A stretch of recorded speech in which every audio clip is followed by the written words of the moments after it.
Statement. Artificial Intelligence Opportunities Action Plan. Secretary of State for Science, Innovation and Technology. Thank you, Madam Deputy Speaker. With permission, I would like to make a statement about the Government's AI Opportunities Plan. This Government was elected on a programme of change. Today, Madam Deputy Speaker, we are publishing the latest step forward in delivering our plan for change with the AI Opportunities Action Plan. Our plan for change is clear. We will grow the economy, backing British business, with good jobs putting more money in working people's pockets. And we will rebuild our crumbling public services too, providing our people with world-class healthcare and education. It is that ambition which shapes our approach to artificial intelligence, the technology set to define our shared future economic and social progress. AI is no longer the stuff of sci-fi movies and Doctor Who. The AI revolution is right here and right now. In NHS hospitals, AI is helping doctors to detect and treat disease faster and more effectively, reducing patient waits and saving more lives. In local schools, AI is equipping teachers with the tools to spend more time helping every pupil achieve their full potential. In high streets across the country, small businesses have started using AI to grow their companies and get onto and compete on the global stage. The applications are boundless and the opportunities profound. But only those countries with the courage to seize them will fully benefit. We don't get to decide whether AI will become part of our world. It already is. The choice between waiting for AI to reshape our lives or shaping the future of this technology so British economy and working people reap its maximum benefits. We choose to fully embrace the opportunity that AI presents to build a better future for all of our citizens. Anything less would be a dereliction of duty. Since the first industrial revolution, science and technological progress has been the single greatest force of change. Once again, a reforming Labour government is called on to harness the white heat of scientific revolution in the interests of working people. From ending hospital backlogs to securing homegrown energy and giving children the best start in life, AI is essential to our programme of change. Championing change is in Britain's DNA. We pioneered the age of steam. I believe Britain can be leaders in now, the AI age.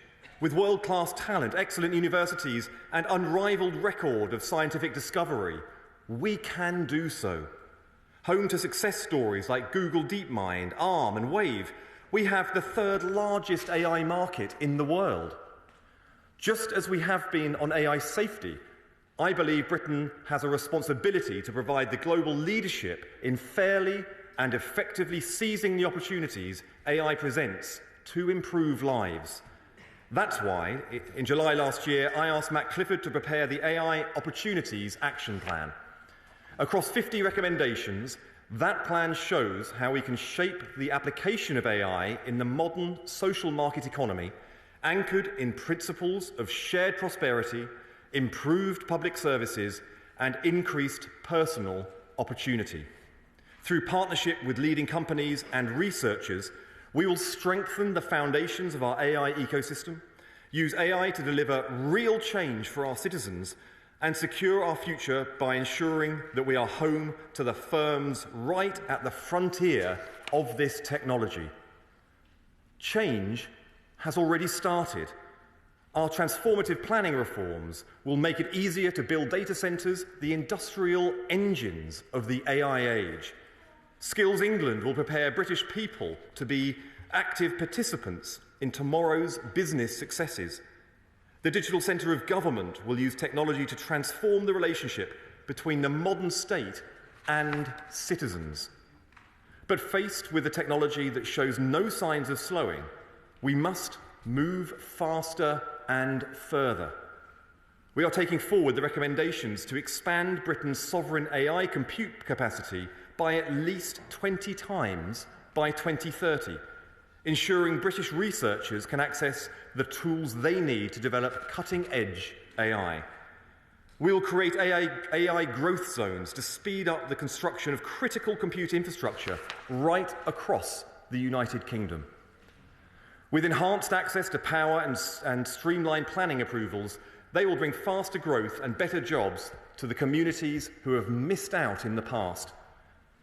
The first pilot for an AI growth zone will be at Culham in Oxfordshire, a world-renowned hub for clean energy and fusion research. They will pioneer innovative partnerships with business to deliver secure, dedicated computing capacity that supports our national priorities. We will also seek a private sector partner to develop one of the UK's largest AI data centres, beginning with 100 megawatts of capacity and with plans to scale up to 500 megawatts. One of the biggest barriers to success in the AI age is the immense amount of energy the technology uses. The Energy Secretary and I are convening and co-chairing a new AI Energy Council to provide expert insight into how to meet this demand, including opportunities to accelerate investment in innovative solutions such as small modular reactors. Infrastructure alone, though, is not enough.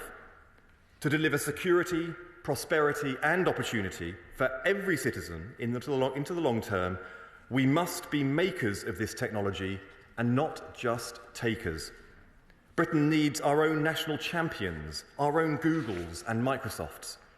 We are launching a new dedicated team with the mandate to strengthen our sovereign AI capacities by supporting high-potential frontier AI companies in the UK. This team will work across and beyond government, partnering with the fast-growing firms to ensure that they can access the compute capacity, the data, the global talent they need to succeed in Britain. We have already seen how a small number of companies at the frontier of AI are set to wield outsized global influence. We have a narrow window of opportunity to secure a stake in the future of AI. By acting now, we can secure a better future for the British people in the decades to come. But this is just the start. We will safely unlock the value of public sector data assets to support secure, responsible and ethical AI innovation.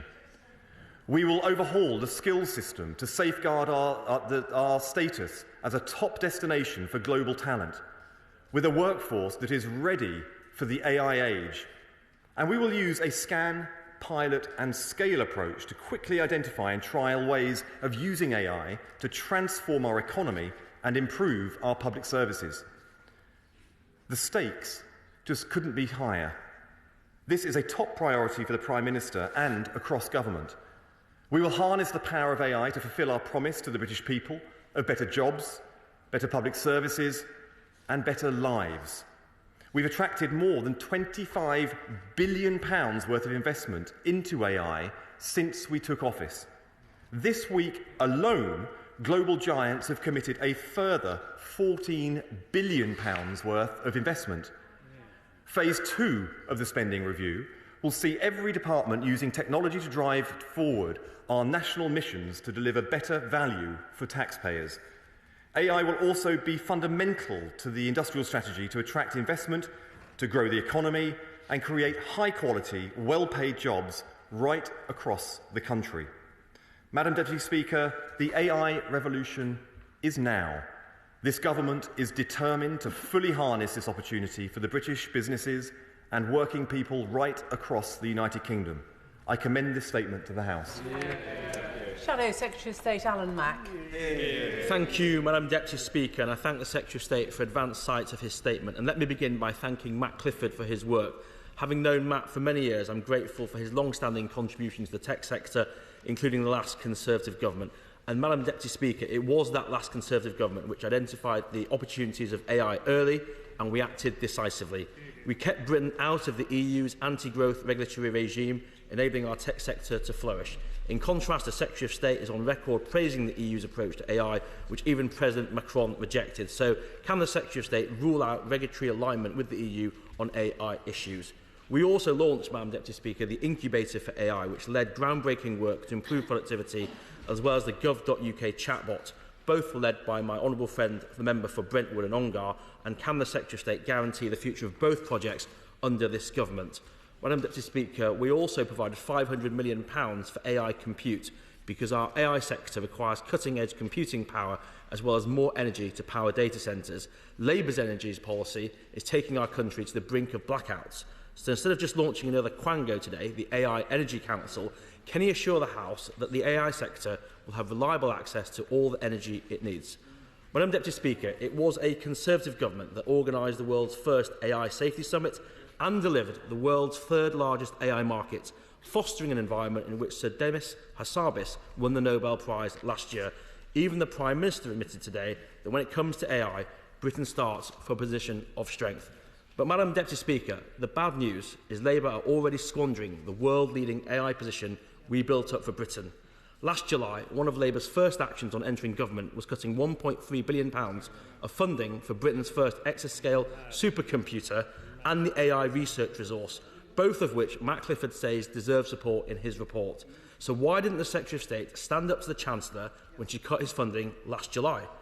Madam Deputy Speaker, anyone reading the plan will also see it's been fully drenched in Labour gobbledygook, peppered with references to missions, mission delivery boards, clusters, sector champions, and even local trusted intermediaries. Their plan confirms what everyone suspected all along. Labour prefers technocratic jargon to the actual tech sector. Madam Deputy Speaker, this plan was ready last September and due to be published last November. So why has Labour delayed publication again and again and finally chosen a day when they needed to divert attention away from the beleaguered Chancellor? Madam Deputy Speaker, what's not in their plan is even more telling than what's in it. Firstly, there's nothing that corrects the huge damage Labour has already inflicted on the AI sector through the Chancellor's National Insurance Jobs Tax, which punishes every tech worker by £900 per person per year. So will the Secretary of State apologise today for making our tech workers take a wage cut and reducing their living standards? Labour's response is also full of aspirational dates for targets to be met, but there are no specific plans setting out how they will achieve these targets or how they will pay for them. So much for the Chancellor's iron grip on the public finances. So given there is no new funding, will the Secretary of State give the House a precise date for publishing his spending plans and confirm what funding will be cut from existing projects to pay for this plan's 50 new commitments? And Madam Deputy Speaker, why has the government created 2 more AI quangos today? The Prime Minister has announced or created a quango almost every week since coming to office. Today it's clearly the tech sector's turn. So can the Secretary of State reassure the House and the country that his 2 new AI quangos won't just tie up our tech sector in more red tape? Madam Deputy Speaker, last week the Chancellor fled the country, and as she headed east, our economy went south. Labour promised growth, but they delivered failure. They published an underwhelming plan 3 months late. They punished our tech workers with national insurance jobs tax. They've saddled our tech sector with red tape and more quangos and aligned themselves with the EU when everybody else is saying no. Labour's delayed AA plan is analogue government in the digital age. Slow, uninspiring and not good enough for Britain. Our country deserves the best, but Labour have let Britain down again. Secretary of State. I'm kind of grateful for the honourable member's comments, but also I feel a little bit sorry for him because he praises Matt Clifford and his independent report because he is an astonishing person, and we should all as a House pay credit to somebody who has been so successful in the tech sector, out there in the real economy, and he gives up so much time for public service. I'm grateful for him. But he then goes on to talk about his report as if it's Labour's report, full of gobbledygook. It wasn't Labour's report. It was Matt Clifford's report. If he respected him, he wouldn't be attacking the very same report that he authored. I didn't author it. I've just looked at the recommendation, seen the logic in it, and seen the scale of the ambition that is contained within it, and said, yes. Yes, we share that sense of ambition, and we will deliver it too. And if he cared so much about compute, if he cared so much about the exascale computer, then his government, when he was in government, would have done something fundamental to delivering it. They would have allocated The money. Pretty basic stuff. If you're standing up in public and saying that we will deliver something, is actually to allocate the resources in order to deliver it. That project never existed because the money never existed. It was a fraud committed on the scientific community of our country, smoke and mirrors from the outset, and all I did was be honest with the public about the scale of the deceit that was inflicted on them. I corrected a wrong from the previous administration. And now today, we have a plan that the task that was set for Matt Clifford wasn't to look at what government, particularly the previous government, was capable of, and then to try and design a programme that was limited by the scale of their chaotic abilities. I asked Matt Clifford, and the Prime Minister asked Matt Clifford, to look at the potential of our country if we get everything right when it comes to the digital infrastructure and opportunities of the future. And that is what his plan has done. And there are things that this government needs to do differently in order to realise the potential that is out there in our country. And that is what we have set about today by accepting all 50 recommendations. Madam Deputy Speaker, when they were in office, they did down our country. And now, in opposition, they do nothing but talk it down. And that is a shame. Select Committee Chair Onwurah. Thank you, Madam Deputy Speaker. And I welcome the government's embracing AI and the Secretary of State's leadership in accepting every single one of Matt Clifford's recommendations. I hope he will be as receptive in accepting the recommendations of my committee. But does he agree with me that those who say that this plan is irrelevant to the challenges of economic growth and public sector financing that we face right now fundamentally misunderstand the nature of the opportunities that AI represents? Its presence everywhere in our lives already, the frenetic pace of its implementation and its ability to drive growth. And most importantly, they misunderstand the nature of business confidence. Having a government that understands how to drive these opportunities into every home, business and public sector service in the land is a reason for business confidence. Secretary of State. I'm extremely grateful for her comments and the service of her and her committee. It was a privilege to go before her committee so soon into its formation, and I look forward to engaging into the future. She is completely right. We hear a lot about business confidence and the words that come out of certain aspects of the business community, but today they have voted with their investment.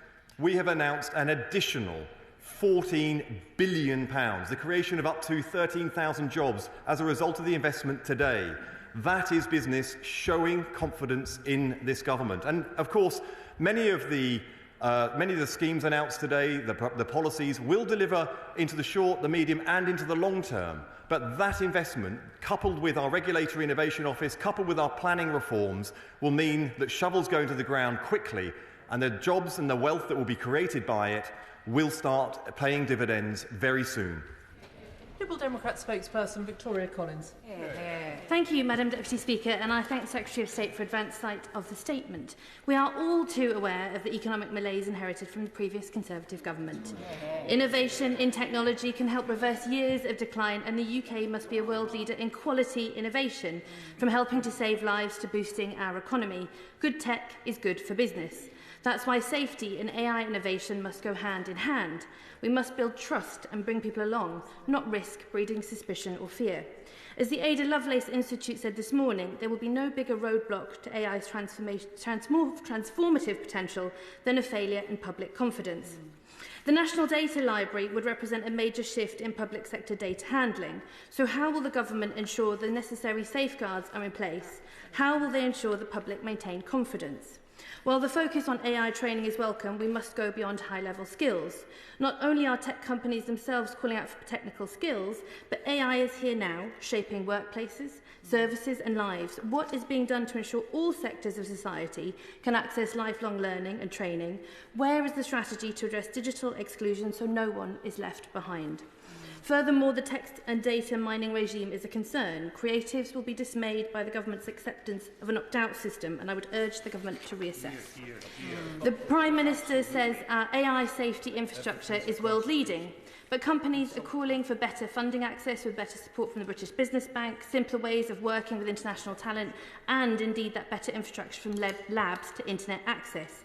How will you choose where those AI growth zones will be and ensure the benefits are shared across the UK? How will you ensure that small innovative startups are not left behind? Finally, innovation must go hand in hand with safety and trust, with the right guardrails in place to promote safety by design. Only by doing so can we lead in quality innovation and ensure the benefits are felt across the UK. State. Thank you, Madam Deputy Speaker, and I'm grateful to the Honourable Lady for her constructive comments. She mentions trust. Trust is incredibly important in this whole agenda. We've seen too many times in the past where a fearful public failed to fully grasp the potential for innovation that comes out of the scientific community of the country. And we're not going to make that mistake. We understand from the outset that in order to take the public with us on this, we must inspire confidence. We must have safety assured from the outset. And that is a commitment that I make today. Because if people aren't safe, they aren't protected, and they don't feel safe, then they aren't going to confidently explore all the potential that AI and the digital world presents to them, their families, their communities, the businesses, and us as a country. And we must ensure that they do so. On intellectual property, there is a consultation that's underway right now, and the Honourable Lady, along with the rest of the public and all the interested parties, are very welcome to take part. Indeed, I implore that they do so. On growth zones present the most remarkable opportunity for parts of our country, and we want to make sure that not just every part of the country benefits from it, but those parts of the country who have experienced deindustrialisation in the past, who have suffered at the hands of the Conservative government over 14 years of stagnation, chaos, and poor strategic planning when it comes to our economy, that they benefit the most. In the coming weeks, we will announce the process by which we'll be selecting the future AI growth zones. I implore areas, regions, parts of our country who are interested in this to start looking at the direction of travel from this government, to see whether they can play a part in it, and whether they can get involved and start delivering AI growth zones in their area, because there are parts of this country that will really benefit, and we want to make sure that we have a really eager set of local authorities and areas to take advantage of it. Dr. Allison Gardner. Thank you, Madam Deputy Speaker. Cities like Stoke-on-Trent, left behind by the previous Conservative government, could significantly benefit from targeted AI investment. AI growth zones are one such opportunity, and we have a great site in Stoke-on-Trent and energy innovations. Can the Secretary of State outline plans for using AI to drive investment to the createch hub that is Stoke-on-Trent? Secretary of State. The people of Stoke-on-Trent are extremely lucky to have such a strong advocate, not just for the infrastructure of the future, but for the skills and the talent that exists right across Stoke-on-Trent. I can assure her that we are eagerly awaiting any interest that Stoke-on-Trent shows in the growth zone area, but also in all the other announcements that came out of the plan today. We are not going to do to communities. We are going to partner with communities, with areas, and with the nations of the United Kingdom to make sure that everyone benefits, and are those who are hungry to embrace this agenda will have an active partner in my department and this. Dame Caroline Dinenage. Thank you very much, Madam Deputy Speaker. The action plan calls for an AI sector champion in the creative industries, but it feels to me that what the government really needs is a creative industries champion, because the government's copyright and AI consultation, which is so crucial for the creative industries, doesn't close until the 25th of February. And one of the options on the table includes maintaining our current gold standard copyright regime. So why is it that it seems the government have already made their mind up on that consultation? Because this plan heralds the reform of UK text and data mining regime to be at least as competitive as the EU's. This plan makes a nonsense of that consultation, doesn't it? Secretary of State. The Honourable Lady, unfortunately, doesn't understand the idea of a consultation. We are open-minded, and she says, and we are listening eagerly to the sector. But what I won't do, Madam Deputy Speaker, is be forced to make a choice. We have the second largest creative industries market in the world. We have the third largest AI market in the world. This is a gift for a country like ours. Two great sectors that are rooted in the future of where global economic prosperity lies. And she and that party want us to make a choice between one or the other, and we will not make that choice. She calls for a government champion for the creative arts. We have one. It is the Minister for Creative Arts, and he sits alongside me, and I'm very grateful to do so. John Pearce. Thank you, Madam Deputy Speaker. Small businesses and startups are vital to the local economy in High Peak and across the UK. Can the Secretary of State set out how his AI action plan will support those small businesses to seize the opportunities of AI going forward and deliver the growth that we desperately need across the country? Yeah. Secretary of State. Yeah, I'm grateful, and the people of and businesses of High Peak have a great champion in him, and in so doing, they will be able to reap the rewards, because one of the key things is we need all parts of the economy to fully embrace digital technology in the digital future, and to do so with confidence.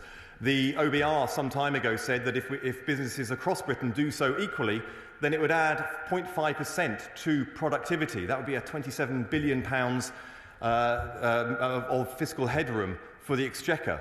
Now, we set about doing so because that's the way we break out of the inheritance of the Conservative government with high tax and low growth, but we want to invest in that future, and small businesses will be at the forefront. The great thing about AI and digital technology is it presents the kind of power into the hands of small businesses that until date has only been in reach of large businesses. That is a huge opportunity, and I hope business people running SMEs across the country grab it with both hands.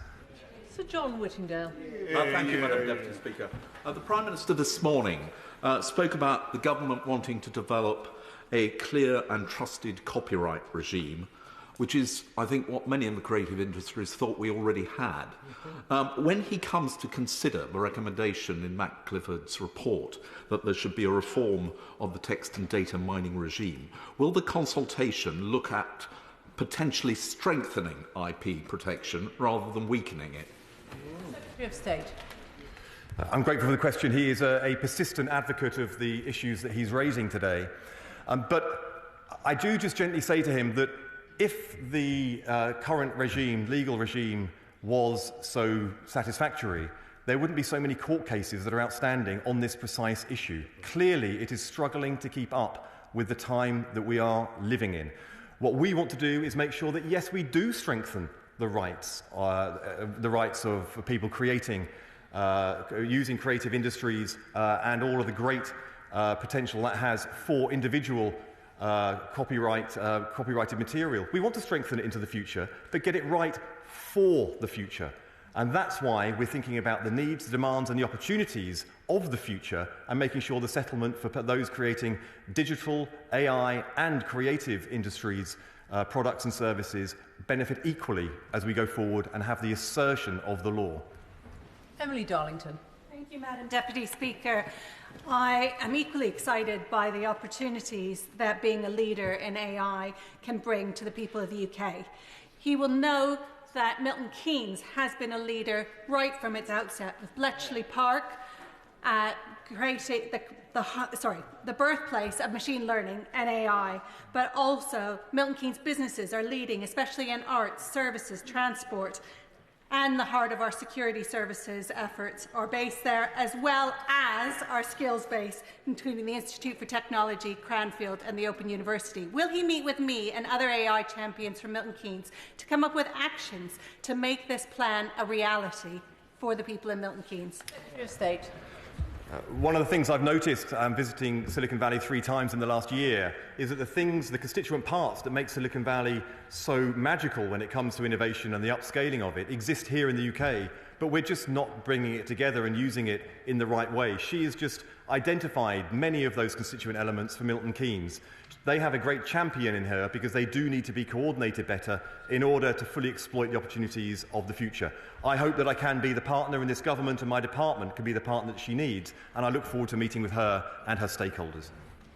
Lisa Smart. Thank you very Very much, Madam Deputy Speaker. I very much agree with the sentiments of the Secretary of State about the opportunities that AI present to my constituents in Hazel Grove, but with any opportunity often comes risk. So I wonder if the Secretary of State could update the House on any conversations he's had with colleagues from the Home Office about ensuring that police are properly trained and equipped and resourced to deal with crime that's brought about maybe by deep fakes, misinformation or disinformation.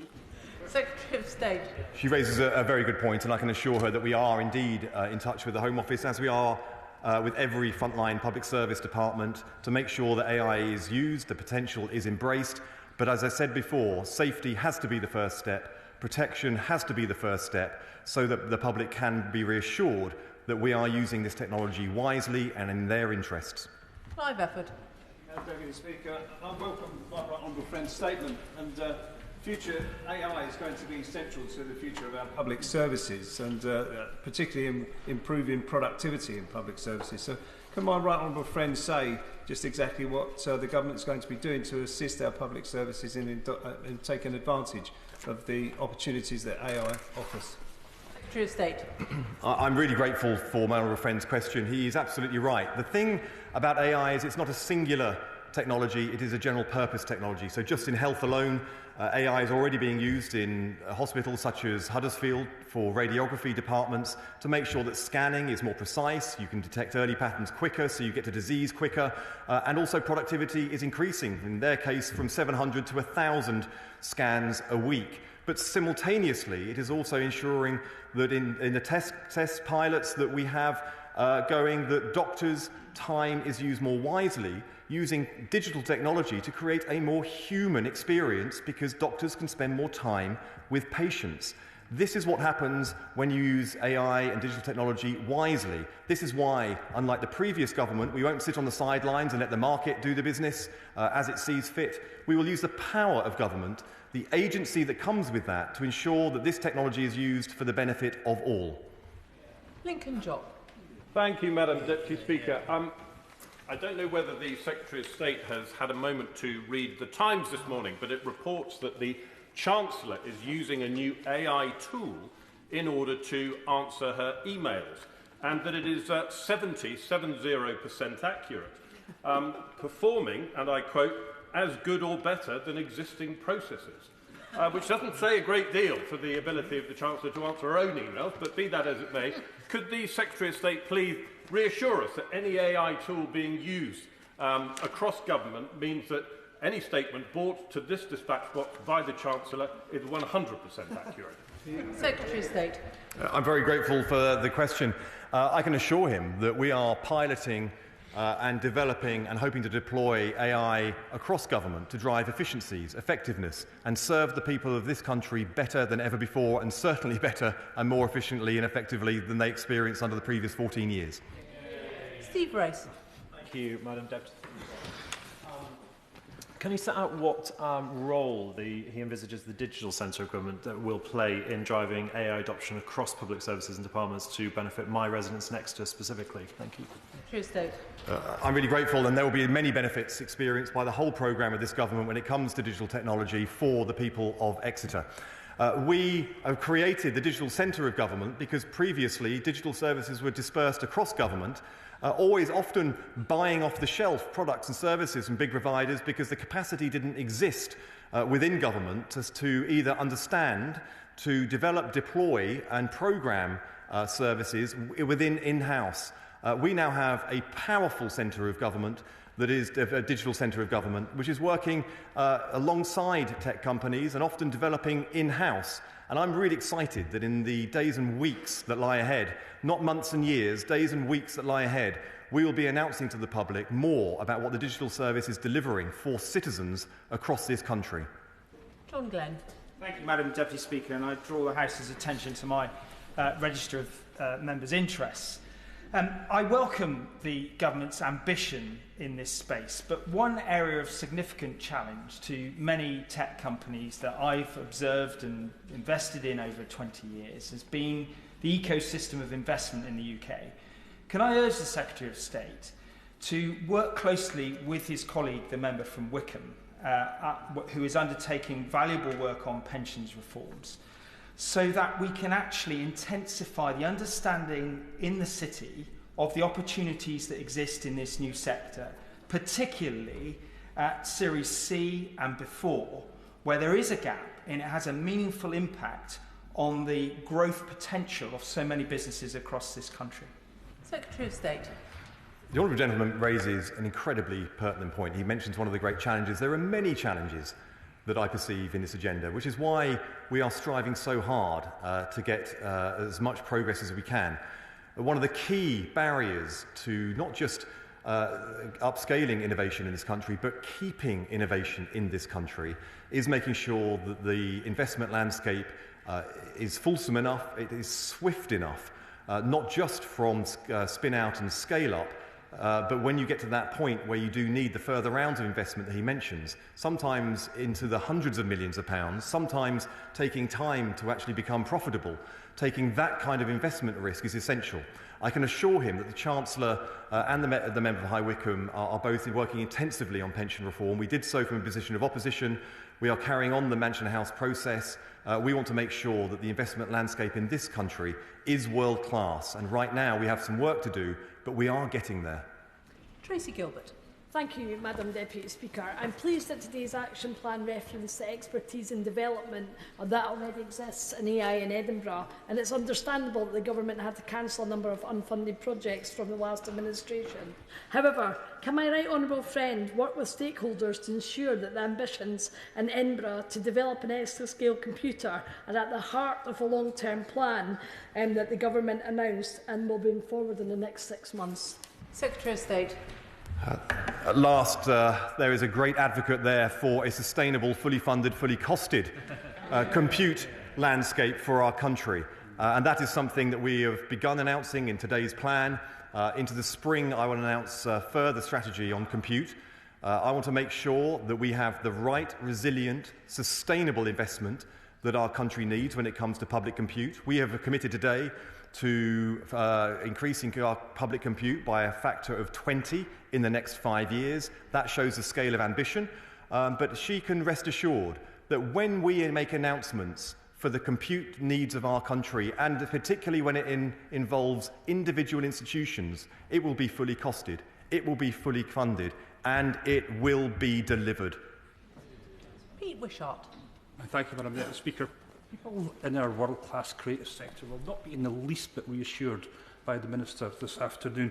Our artists face the real prospect of their wonderful works being ingested by AI companies without recompense or even their permission. Now, we know that we have this consultation ongoing, but what people want to hear is the Minister's view, his intention when it comes to copyright. Can he reassure people who are listening to this today that our wonderful copyright regime will remain in place at the end of this process? Secretary of State. We are already on record as saying we want more licensing of copyrighted material, not less. His characterisation is a mischaracterisation of the intentions of this government. The consultation is there. We want to hear from people. We will deliver a way forward that harnesses all of the opportunities of the creative industries into the future, not based on the past. And we will allow AI companies to come here, invest into the future. We do not need to pit both sectors against each other. We should celebrate as a country that we have an economy as diverse that can have the best of both sectors, world-class sectors in both AI technology and creative arts. That's something we celebrate, but seem to be the only party in this House that does. Florence Eshalomi. Thank you, Madam Deputy Speaker, and I welcome the Secretary of State's statement this afternoon, and I know that he takes this really seriously. He was at my constituency just before Christmas. It's a shame he didn't go into the PET scanner, though. And I also welcome some of the concerns in terms of and improvements in terms of education for many parents who have to battle with Google Classroom. If they forget the password, like me, I hope AI can resolve that. One of the issues with AI is that mistrust from some communities, particularly BME communities, who are worried about their data and what that data will be used for. How's the Secretary of State going to work with certain communities, including many communities in my constituency and other diverse constituencies, to build up that public trust and confidence that their data will be used in an ethical and safe manner? Secretary of State. Yes, my honourable friend makes the most important point, and I am determined and have said publicly numerous times that equity will be built into the technology and the policies of this government from the outset.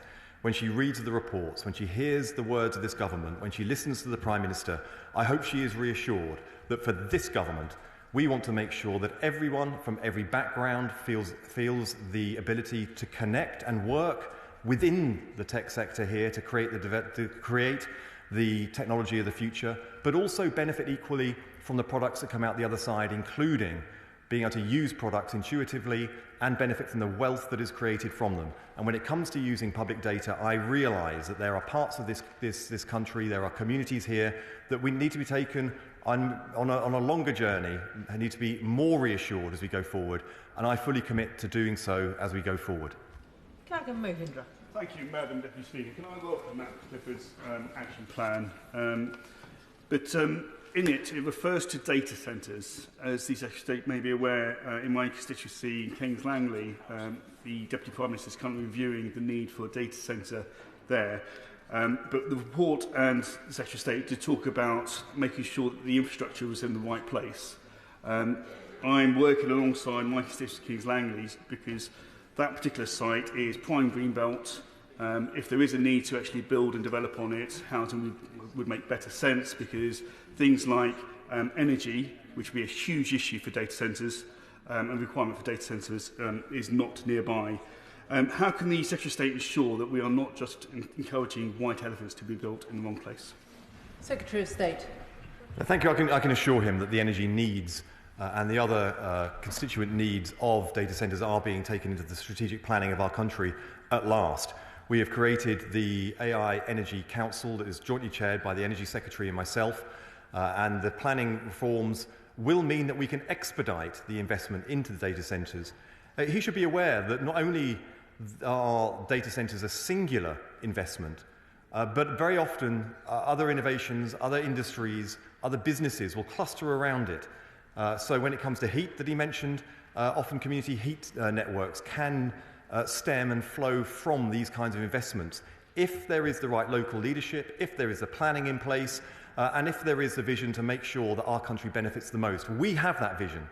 And I implore him to start getting involved with the issues locally and shaping what unfolds for the digital infrastructure of the future so it benefits absolutely everyone, because this is a potential source of sustainable, good, quality wealth creation and job creation into the future.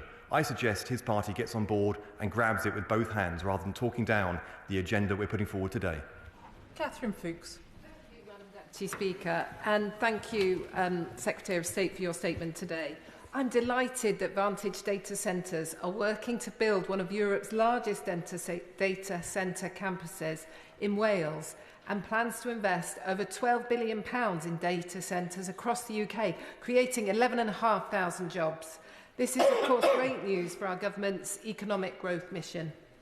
Can the Secretary of State therefore provide some insights as to what this will mean for areas like Monmouthshire, my constituency? Thank you. State. I'm very grateful already. She can see the benefits from the investment that's there, and because she is positive and she is engaging and thinking deeply about the potential benefits from this kind of investment. Incidentally, investment that's happening right now, not into the future, right now. She will be best placed to help steer this for the benefit of all. People of Monmouthshire are very grateful to have her, just as we are very grateful to have her in the House as a champion for these issues. Sir Julian Lewis. May I revert to the article in the Times mentioned by my honourable and gallant friend for Spelthorne and headed, I quote, Rachel Reeves using AI to reply to Treasury emails. Even if the honourable gentleman's quoting from the newspaper, I'd prefer if he didn't use the Chancellor's name. I beg your pardon, Madam Deputy Speaker. I didn't want to misquote the headline. Nevertheless, as we all know now who she is, I discover that instead of corresponding with a civil servant as I thought, I'm now engaging with something called a correspondence triage automation tool. tool which is used for the automatic matching of correspondence with appropriate standard responses. Now, that might give us a cause to chuckle, but can we at least have an assurance that when we do write to ministers, even if they're not replying, they will at least be informed of the fact that concerns have been raised by members of this House? Secretary of State. I can assure the honourable gentleman that ministers are fully engaged with corresponding with members across this House. Having been a backbencher for so long in opposition, I can assure you that I strive to be a lot better than I experienced in so many of those years. Can I just remind the Secretary of State that we don't use you in the chamber, and please can questions and answers be brief? I'd like to get everybody in before 6 o'clock, please. Andrew Peggs. Thank you, Madam Deputy Speaker, and can I thank the Secretary of State and his team for their vision and leadership on this critical issue. These are indeed exciting plans that could help us drive growth, create jobs and improve public services. Places like Peterborough, that I represent, could be at the heart of the Silicon Fens if we get this right. Critical to that will be the issue of skills in cities like mine, cities that have been left behind for too long by the previous government. Can the Secretary of State update and inform us what progress his department is making in assessing the UK skills gap when it comes to AI, and how we ensure that growth will benefit all parts of the country as we embark on this plan? My old friend from Peterborough is absolutely right. He said if we choose to. He is right, and this government does choose to, and that means engaging with the Education Secretary on the skills agenda, and it means being absolutely determined that every community from across the United Kingdom has equal access to the potential this technology provides. Allison Bennett. Thank you, Madam Deputy Speaker. As the Secretary of State will know, as a neighbouring MP of mine, the convergence of the University of Sussex's AI expertise with sustainable power from Rampion Wind Farm and the expertise of computer power from Universal Quantum based in Haywards Heath creates an ideal ecosystem for supporting the UK government's ambitious AI strategy. Does the Minister agree with me that our corner of Sussex is a strong contender as a potential hub for sustainable AI development? And will he meet with me to discuss these opportunities? Secretary of State. It won't be a surprise to her or the House that I agree with the championing of Sussex. Sussex University, for which I went to myself and am alumni, their AI centre, research centre, was established in the 1960s. It shows just how long the heritage of scientific endeavour when it comes to digital technology has been in full flow in this country. And of course, I look forward to meeting her, perhaps down in sunny Sussex. Jacob Collier. Madam Deputy Speaker, AI offers immense potential for driving economic growth, but it also presents challenges for post-industrial areas like my constituency of Burton and Uttoxeter, including the risk of job displacement, skill shortages, infrastructure gaps, as well as concerns around public trust and the impact on communities. Can the Secretary of State outline how the government is addressing these challenges to ensure that AI delivers highly skilled, sustainable jobs and long-term benefits for regions like mine in the Midlands? Secretary of State. I can assure him that the communities to which he is referring are absolutely front and centre in the way we envisage using the power of government to steer this technology for the good of all. It is essential that communities like his benefit positively, not just after what they've experienced in the past, where wave after wave of revolution negatively impact communities such as his. That will not happen on our watch. John Cooper. Thank you, Madam Deputy Speaker. And I make no apologies for returning to this question of copyright, because this is absolutely vital here. Notwithstanding the consultation, the plan recommends that we follow Europe with an opt-out model. Does the Secretary of State not agree with me and with the News Media Association that that would be a watering down of our exemplary copyright laws? Exactly. Secretary of State. We've put forward the proposals for an entire package for which we are consulting on. He's referencing one part of it. If you see it in its whole, then I think he will see that we are striving to make sure that all of those competing challenges that we have right now, because of the benefits and the opportunities that we have in modern Britain, are taken care of. Serena Brackenridge. Thank you, Madam Deputy Speaker. Would my right honourable friend agree with me that AI is not going away? Instead, isn't it best for the UK to lead the development, lead best practice and ensure that AI systems are safe for my constituents in Wolverhampton North East? Hear, hear. Secretary of State. She is absolutely right. This technology is not going away. The choice that this government has made is just not to sit on the sidelines like the previous Conservative government for the last 14 years. We will use safety to positively explore all the potential that AI has for our country, our economy, and for communities like hers, and I am very grateful for her attitude in this debate, in this statement, because this is the way that communities like hers will benefit so much from the next wave of industrial progress. Jim Allister. Thank you. The Secretary of State makes clear his ambition to make the United Kingdom the frontier home of choice for AI firms, and he hopes to see a significant increase in data centres. I trust his ambition is fulfilled, but the Republic of Ireland, our neighbours, has been very successful in securing multiple data centres, and the primary reason they've been successful is because of their very competitive corporation tax rate. Isn't a competitive corporation tax rate the missing component in bringing all this together? Secretary of State. I'm grateful for his question. I got to Northern Ireland as soon as I could after appointment to this job, but I have to just correct him on one point. We have attracted £24 billion worth of investment into this country in AI since taking office, and then just this week alone, an additional £14 billion. I think what that tells the House is that the missing ingredient wasn't what he said. The missing ingredient was a Labour government. Matt Rodder. Thank you, Madam Deputy Speaker.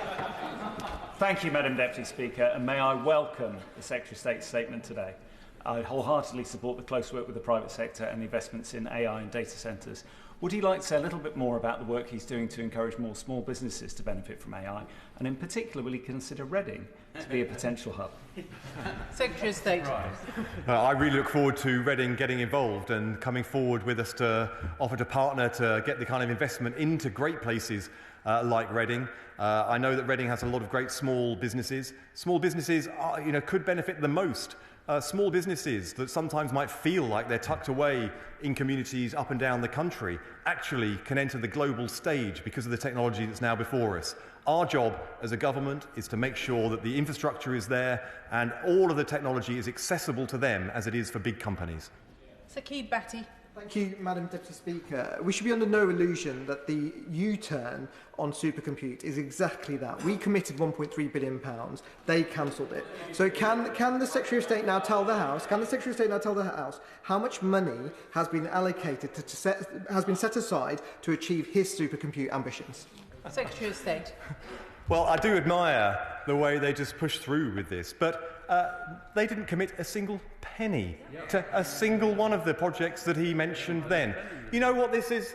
They want all the benefits of our budget, but they won't say how they will pay for it. What he is asking me to do is actually cut 800 million or 1.3 billion pounds of existing revenue, perhaps cut thousands of research grants to universities, thousands of PhD students to pay for the project that his government announced but didn't commit a single penny to. Chris MacDonald. Thank you, Madam Deputy Speaker. The Secretary of State mentioned the benefits to industrial communities such as Stockton North. Does he agree with me that this commitment to artificial intelligence will lead to more investment in data-intensive heavy industries such as chemicals and life sciences? And can I warmly invite him to visit the Billingham Chemicals Cluster in my constituency if he wishes to see industrial AI in action? Secretary of State. He couldn't be more right. Not only is AI going to improve the investment landscape for the physical infrastructure, it is going to mean that technological advances in all sorts of different industries, including in those who are chemistry dependent, are going to be absolutely profound. I am so glad they have an MP that recognises this, is on their side and is sticking up for them today in the British Parliament. Mike Martin. Thank you, Madam Deputy Speaker.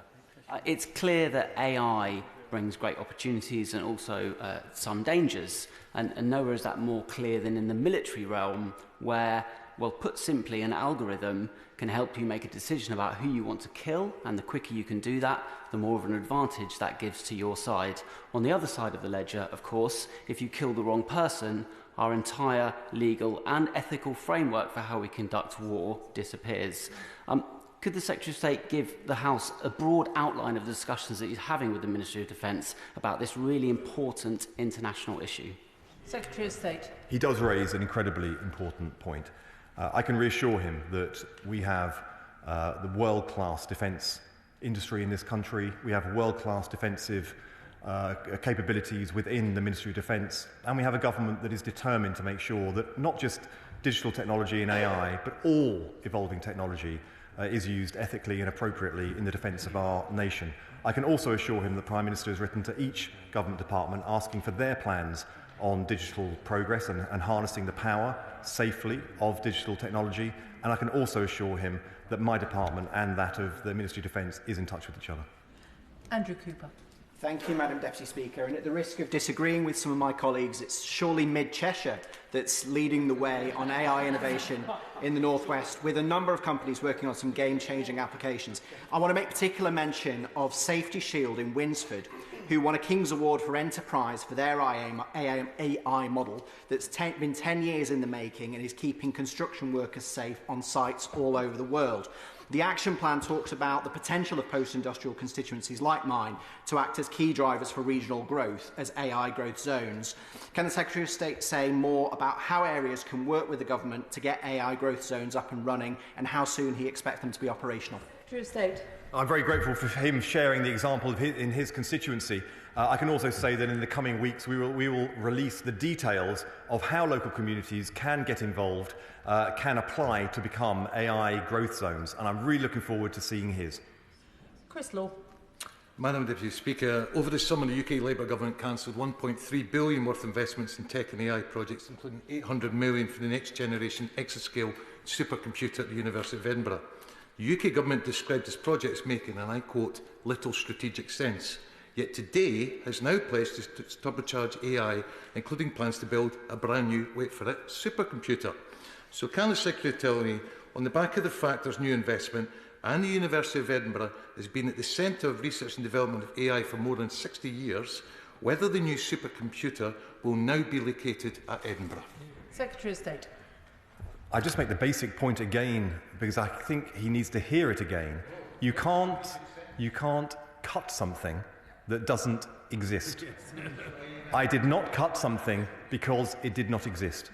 What I have done is extended the existing supercomputer for another year so that people have the reassurance that the capabilities that are needed via Edinburgh University are there. In that time, I am making sure that I'm working on a strategy that will have resilience. Why will it have resilience? Because it will be fully costed, fully planned and fully funded, so that those people who need to know the strategic opportunities of our country will have the certainty they need now and into the long term from spring when we have the strategy released. Catherine Atkinson. A barrier to the growth of data centres for AI are their need for power. Rolls-Royce in Derby are at the forefront of small modular and micro reactors. SMRs are small enough to be on or next to data centre sites, and micro-reactors are the size of a shipping container. Co-location would also mean less vulnerability to grid failure and cyber attacks. Would the Secretary work with the Department of Energy Security to explore how these could provide the clean energy solution needed to support sovereign AI capabilities? I'm very grateful for her question. It is very pertinent. You can see the investment going into new sources of energy from investors around the world. I am really pleased that we have Rolls-Royce. I met them just before the election up in Coventry and saw some of their capabilities and heard some of their ambitions. I can assure her that the AI Energy Council, jointly chaired by myself and the Energy Secretary, will take into consideration these sorts of issues and make sure that these innovations are considered, engaged with by this government, because we want to make sure we're at the forefront, not just of the data infrastructure, but all of the related industries for which our country can benefit and be at the forefront of. Jim Shannon. Madam Deputy Speaker, as it seems that AI is going to be a capability that will be used positively going forward, can the Minister perhaps explain how this plan will advance areas such as healthcare? And does the Minister see this as a way of reducing backlogs within the NHS, such as waiting lists and booking systems? And can the Minister confirm that all regions of the United Kingdom of Great Britain and Northern Ireland can and will play their part and gain the benefit of AI? Thank you, sir. I'm always very, very grateful for his contributions and have enjoyed working with him in opposition and now in government.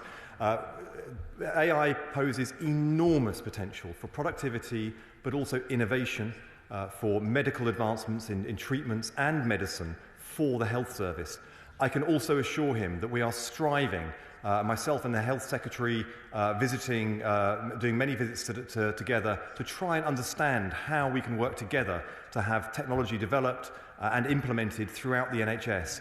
I've also been in touch with the Northern Ireland Assembly to try and think of the way forward so that this administration here in Westminster can partner with the Northern Ireland government and make sure that we can get Northern Ireland benefiting, because I know that there are specific challenges with the waiting lists there.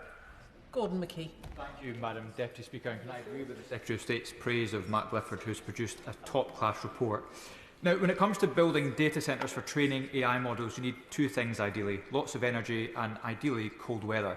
Fortunately, Scotland has both of those in abundance. So can I ask the Secretary of State whether he can ensure that one of the AI growth zones is in Scotland? I'm not going to engage in the weather, coming from Brighton, which is the sunniest mainland city in the UK, but thank you for letting me get that onto the record. I can assure him that we want all parts of the United Kingdom to benefit. I was in touch with the Finance Minister for the Scottish authorities, the Scottish Government, just last week. I am determined that all parts of the United Kingdom benefit, and that fully includes Scotland. They are very lucky to have him in here championing the cause of Scotland and celebrating its potential. Jonathan Brash. Thank you, Madam Deputy Speaker. Progress in this area will be incredibly energy dependent. Does my honourable friend therefore agree with me that we need to speed up the rollout of small and advanced modular reactors to meet that demand? And given its history, its skill set and its location, Hartlepool presents a perfect opportunity for this type of investment. I can assure him that we are striving to make sure that innovation of all kinds is expedited. That's why I established the Office of Regulatory Innovation in DCIT. We're already piloting 4 areas of policy so that we can get innovation off the drawing board into the economy, benefiting the health and the wealth of the nation as quickly as possible. And I can assure you, we are wasting no time to get that done. We're into just. Thank you, Madam Deputy Speaker. I welcome the Secretary of State's statement this afternoon. As he states, the AI revolution is taking place now, and it will make significant improvements in the promotion of public services and businesses. However, would he please be able to reassure my constituents in Wolverhampton West what specific steps he will take to ensure that AI is safe in every possible way? The work of the AI Safety Institute is ongoing. It is doing world-class work. When we move forward, of course, AI is fuelled by data, and we know that the public need reassurance that data will be used safely.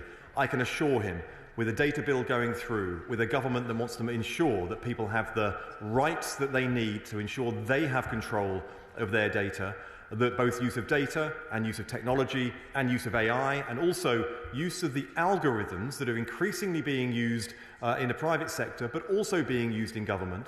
Unlike the previous government, I want to make sure that algorithms are published by government departments so that everybody can understand what it is that we are doing in their interests to benefit the country. Because without understanding it, people will not feel safe it being used. And I will not tolerate that, because we need to make sure that we as a country are using this technology for the public good. Mark Stewards. Thank you, Madam Deputy Speaker. Can I welcome the Secretary of State's leadership on AI? It's good to have someone taking this seriously. Now, as somebody who was teaching in a classroom this time a year ago, I'm always interested in the application of AI in the classroom, especially when it comes to reducing teacher workload so that they can spend more face-to-face time with their students.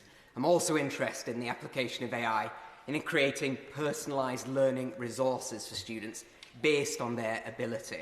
Can the Secretary of State speak about this in a bit more detail and also potentially tell us about the timelines this can be rolled out in all of our schools? I'm very grateful that he has brought his experience from the classroom into the chamber and the debates such as this.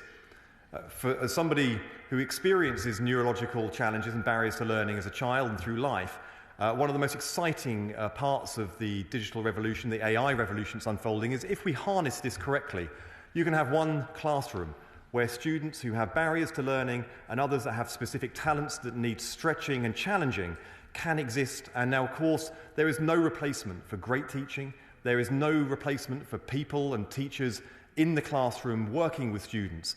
But with the assistance of digital technology, with what AI can do to provide a granular, detailed, tailored experience for students, this is something we are working at, and my department is working with the Department of Education so that we can get this technology into classrooms and, as he says, for the benefit of all students right around the United Kingdom.